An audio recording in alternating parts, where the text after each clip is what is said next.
الحمد لله رب العالمين والصلاة والسلام على سيد الأنبياء والمرسلين محمد وعلى آله وأصحابه أجمعين. اللهم أنت السلام ومنك السلام تبارك يا ذا الجلال والإكرام. اللهم صل على سيدنا محمد وبارك وسلم. رب اشرح لي صدري ويسر لي أمري واحلل عقدة من لساني يفقهوا قولي. میرے محترم بزرگ دوستوں، اللہ رب العزت نے ہم پر بہت بڑا احسان کرم فرمایا کہ اللہ نبی کریم صلی اللہ علیہ وسلم کی چند گزارشات چند باتوں کو سننے کے لیے یہ مجلس منعقد کیا گیا، اور اللہ رب العزت نے اس مجلس میں ہمیں آنے کی توفیق عطا کی.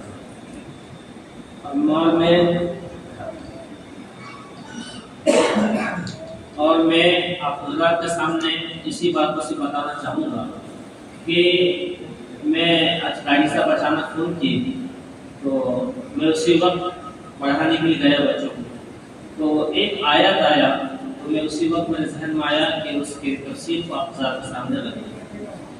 تو یہ قرآن پاک ہے. قرآن میں کہا گیا فَمِنْهُمْ شَقِيٌّ وَسَعِيدٌ فَأَمَّا الَّذِينَ شَقُوا فَفِي النَّارِ وَأَمَّا الَّذِينَ سُعِدُوا فَفِي الْجَنَّةِ. تو اس آیت کی تفسیر کرتے ہوئے میں نے بچوں کو سمجھایا کہ اللہ رب العزت نے فرمایا ہے انسان دنیا کے اندر انسان دو طرح کے، ایک انسان شقی بدبخت ترین انسان اور ایک سعید جو اللہ تعالیٰ کے نیک بخت انسان. دو طرح کے انسان کو اللہ رب العزت نے واضح فرمایا. ایک انسان وہ ہے جو بدبخت ترین انسان ہے، جو بد نصیب انسان ہے، اور سعید کہا گیا کہ ان انسانوں میں سے کچھ انسان ایسے ہیں جو بڑے نیکوکار نیک نصیب والے. قرآن نے انہی دونوں قسم کے لوگوں کو آگے وضاحت کرتے ہوئے کہا کچھ لوگ ایسے ہیں جو بدبختی والا کام کر کر فی النار اپنے آپ کو جہنم کا ٹھکانہ بنا لیتے ہیں. آگے کہا گیا وَأَمَّا الَّذِينَ سُعِدُوا فَفِي الْجَنَّةِ. اور کچھ لوگ ایسے ہیں جو نیک بخت ہیں اور نیک بختی نیک نصیبی کا کام کر کے اپنا ٹھکانہ جنت میں بنا لیتے ہیں. تو میں بتانا اسی دو جملے سے آپ کو بتانا یہ چاہتا ہوں، وہ دو جو جملہ استعمال ہوا، ایک بدبختوں کے لیے استعمال ہوا، ایک خوش نصیب انسان کے لیے استعمال ہوا. لیکن دونوں لفظ کو استعمال کرنے کے لیے ہمارے عربی گرامر میں ایک ہوتا ہے معروف اور ایک ہوتا ہے مجہول. دونوں میں ایک انسان بدبخت ہے، ایک انسان بد نصیب ہے اور ایک انسان خوش نصیب ہے، لیکن اللہ رب العزت نے دونوں کے لیے الگ الگ لفظ کا استعمال کیا. ایک کے لیے معلوم استعمال ہوا، ایک کے لیے مجہول استعمال. ایک کے لیے معلوم کا مطلب یعنی اس کام کا کرنے والا کون ہے، اس جملے میں اس آیت کے اندر ذکر ہوتا کہ اس کام کا کرنے والا کون ہے. اور دوسرا جو کہا گیا ہے مجہول کا مطلب یہ ہے اس کام کا کرنے والا کون ہے معلوم نہیں. یہی بات میں آپ کو بتانا چاہتا ہوں کہ اللہ رب العزت آج ہم دنیا میں جتنی نیکوکاری کا کام جب بھی ہمیں کسی نیک کام میں حصہ لینے کا موقع ملتا ہے وہ محض اللہ کے فضل کرم سے ملتا ہے، ہمارے کاوش سے ہمارے دور سے کچھ ہوتا نہیں.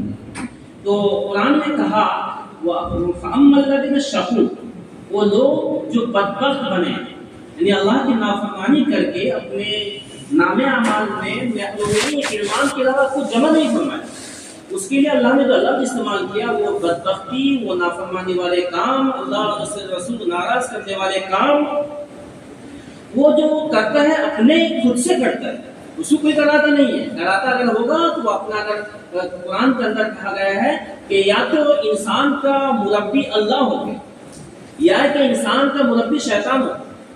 قرآن نے اس کو پارے 2 کے اندر صاف واضح طور پر کہہ دیا ہے یا تو انسان کا مربی جو ہے اللہ ہوگے یا ایک انسان کا مربی جو ہے شیطان ہوگا.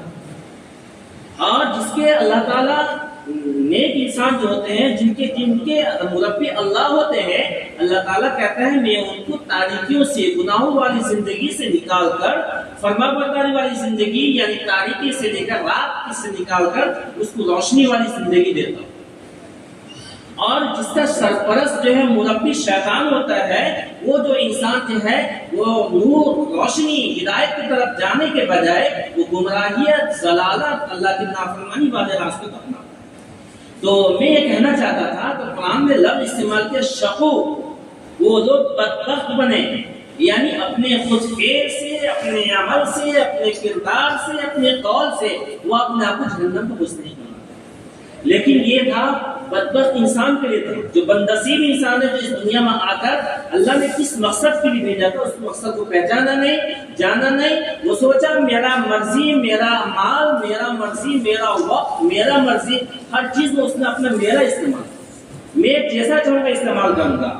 اللہ تعالیٰ نے کہا ہے کہ میں نے آپ کے جان، اپنے مال، آپ کے ہر چیز کی جنت کے بدلے میں خرید لیا ہوں، لیکن انسان، شیطان نے انسان کو ایسا دھوکہ دیا، وہ اسی دنیا کے اپنے مرتبے کو، اپنے مال کو، اپنے اعلی اولاد کو، اپنے زمین جائیداد کو اپنا سرچشمہ سمجھنے لگا، سب سمجھنے لگا یہی سب کچھ ہے۔ آنکھ بند ہو جانے کے بعد یہ سب ختم ہو جاتا ہے، آنکھ بند ہو جانے کے بعد سب ختم ہو جاتے ہیں۔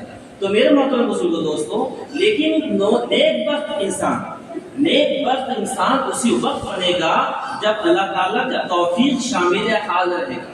تو میرے بچوں کو کتاب پڑھاتے ہوئے ایک کتاب ختم ہوا، اتنے بڑے کتاب کے رائٹر مصنف جو کئی سالوں پہلے کتاب لکھ کر گئے، وہ اتنی بابرکت کتاب ہے، آج تک اس کتاب کو درس نظامی میں پڑھایا جائے گا۔ جب انہوں نے اپنی اس کتاب کو ختم فرمایا، انہوں نے کہا بحمد اللہ تعالی و بحسن توفیقہ، یہ کتاب جو میں نے لکھی ہے، یہ نیک کام جو میں نے وجود میں لایا ہے، یہ محض میرے اللہ کے حمد کے ساتھ اور اللہ کے حسن توفیق سے، اللہ نے مجھے توفیق بخشا، تب جا کر میں ایک نیک کام کو دنیا میں وجود میں لایا۔ تو میرے محترم بزرگوں دوستو، یہ جو نیک کام میں ہم جہاں جڑتے ہیں، جہاں حصہ لیتے ہیں، چاہے عبادت کے لائن سے ہو، چاہے لوگوں کے معاملات کے لائن سے ہو، لوگوں کے خدمت خلق کے لائن سے ہو، کسی بھی لائن سے جہاں بھی ہم نیک کام میں حصہ لیتے ہیں، وہ محض اللہ کی توفیق سے حصہ لیتے ہیں۔ کیوں قرآن نے کہا وَأَمَّا الَّذِينَ سُعِدُوا، وہ لوگ جو نیک بخت بنے نہیں، نیک بخت بنائے گئے۔ نیک بخت انسان کو کون بناتے ہیں؟ اللہ بناتے ہیں۔ تو قرآن نے کہا وَأَمَّا الَّذِينَ شَقُوا، وہ لوگ جو نیک بخت بنے، یعنی خود سے انہوں نے اچھی زندگی چھوڑ کر خدائی زندگی کو اپنایا۔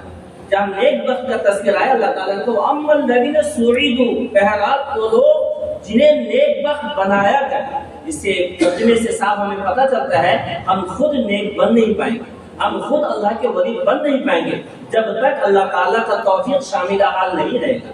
اس لیے میرے محترم بزرگوں دوستو، اللہ رب العزت سے اپنے دعا میں خاص اس بات کا اہتمام کرنا چاہیے، اے اللہ تعالیٰ مجھے حسن اعمال کی توفیق عطا فرما، اے اللہ ایسے کام کرنے کی توفیق عطا فرما جس سے تو راضی ہو، ایسے کام کرنے کی مجھے توفیق عطا فرما تیرے جس سے تیرے رسول کے سینے کو ٹھنڈک پہنچے۔